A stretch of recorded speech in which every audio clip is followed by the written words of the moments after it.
getting a diagnosis of vascular cognitive impairment, also called VCI. Mom, she was really amazing. She always said one day at a time. That was her motto, just one day at a time, and sometimes it was 1 minute at a time. Being diagnosed with vascular cognitive impairment, or its most advanced stage, vascular dementia, can be scary. These conditions are a result of reduced blood flow to your brain, causing parts of it to become damaged. It can be difficult to tell the difference between the signs and symptoms of vascular diseases and the natural aging process. However, cognitive impairment is not a normal part of aging. Everybody forgets things now and then, but when people are repeating stories or making significant or embarrassing mistakes, like with bills or in a social situation, if there are problems with memory and thinking that are impacting one's everyday life, that might be a cue to go to the doctor and mention it to their doctor. Vascular cognitive impairment means a wide range of experiences that lie on a spectrum, with mild symptoms at one end. On the other end of the spectrum, the most advanced stage of cognitive impairment is known as vascular dementia.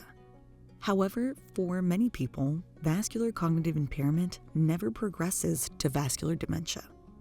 I was diagnosed with vascular dementia about 9.5 years ago, probably now. For a couple of years leading up to, I would have blank moments. We can be in the middle of a conversation and all of a sudden everything stops. I verbally can't talk. I am emotionally and physically incapacitated at that moment.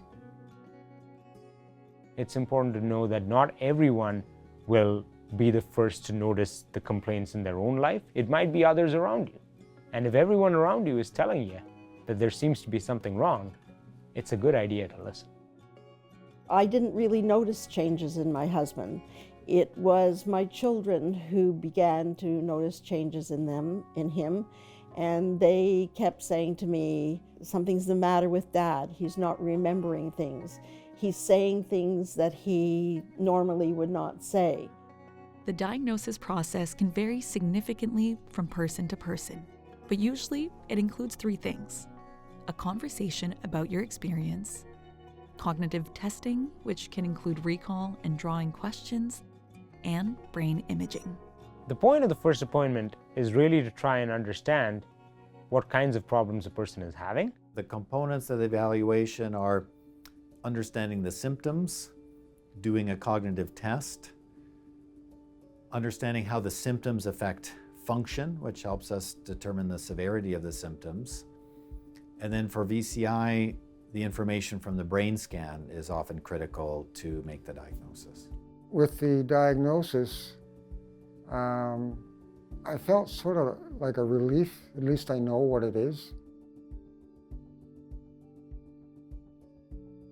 Brain scans, such as MRIs, can help pinpoint the root cause of cognitive impairment. This will guide the treatment strategies you'll develop with your doctor. Medication and lifestyle changes can slow or prevent the progression of both vascular disease and cognitive decline.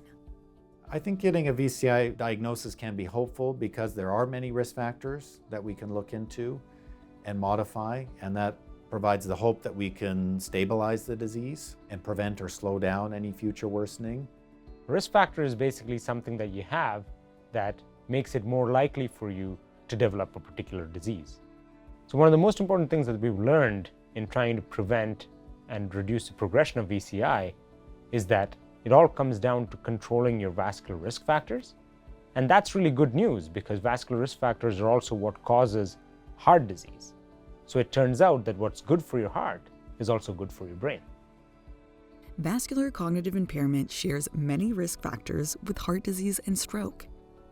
The American Heart Association has a list of things you can do to reduce your risk, called Life's Essential 8. These are eating a healthy diet and limiting alcohol consumption, getting exercise, quitting smoking, getting enough sleep, managing weight, controlling cholesterol, managing blood sugar, and managing blood pressure. Yeah, it's important to take care of your risk factors, but you don't have to take care of all of them all at once. I think you can also think about starting with small changes, not big changes. Small changes, but done consistently every day, can add up to big things over time. Even before any symptoms appear, making healthy choices reduces the risk of developing vascular cognitive impairment. If you aren't already experiencing symptoms, those healthy choices can still slow down the disease's progression, preserve your brain's function, and improve your quality of life. Your choices still make a difference after you're diagnosed. Generally, the principle holds true that any change that you make for the better is certainly better than making no change at all. While diagnosis and treatment is an important step in your journey, for many, it's unfortunately easier said than done. Significant barriers do exist when being diagnosed and treated for vascular cognitive impairment. Started in 2008. I had memory issues, confusion, losing things. My family doctor, who I'd known for 30 years, I told him I think I have dementia because da-da-da-da-da-da. And he says, you don't have dementia, you're a hypochondriac. In 2010, June of 2010, I was diagnosed with vascular dementia. I got the name of a very well-known and respected gerontologist, neurologist, and we went to see him, and he gave Mickey a test, and after the test he said to him, you have MCI, mild cognitive impairment, and most likely it will morph into Alzheimer's. And he was not sympathetic or understanding, and he basically said, see my social worker on the way out, and that was it. So it was a very distressing and disturbing situation. Your primary care provider might not be an expert in vascular cognitive impairment. Long wait times and bouncing between specialists are unfortunately common experiences. Those who are racialized, live in rural areas, or experience younger onset symptoms often face additional challenges. Oftentimes when they talk about services to access or toolkits or things like that with dementia, it's just not even relevant to people who don't live in urban settings. Newfoundland and Labrador is primarily rural-based living, and we just don't have those services and professionals. Despite these hurdles, getting a diagnosis is an important step in learning to live with vascular cognitive impairment. Once you know the cause of your symptoms, you can better manage your condition. Right from the get-go, when I was told I had dementia, I said, okay, that's very important, because once you accept it, then you can deal with it. To set yourself up for success navigating the healthcare system, you should always be prepared to advocate for yourself. Ensuring you receive the best care can be difficult, but here are some tips that may help. Consider what time of day you have the most energy and ask for an appointment at that time. Track your ongoing symptoms by writing them down in a notebook. Before each appointment, write down the reasons for the visit and make a list of questions to ask. Bring a list of all your medications and dosages with you. Bring a trusted person with you to appointments as a note taker, or ask if you can make an audio recording of the appointment on your phone. Ask to have things clearly explained to you and repeat them back to make sure you understand.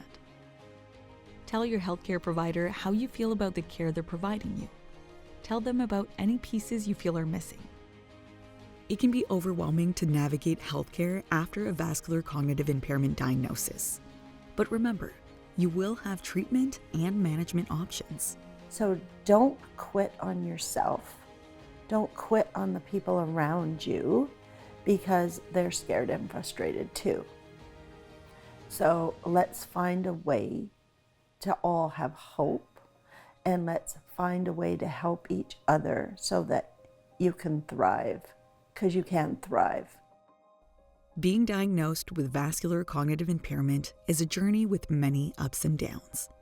In this video, we discussed that journey, including some of the common early signs and symptoms and when to see a doctor, the process of being diagnosed, which includes cognitive testing and brain imaging like MRI, the risk factors associated with vascular cognitive impairment.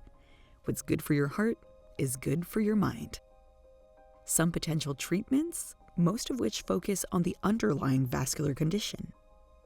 Barriers you may face while navigating the healthcare system, and some strategies that may help. We will talk more about how to manage and live with vascular cognitive impairment in our next video.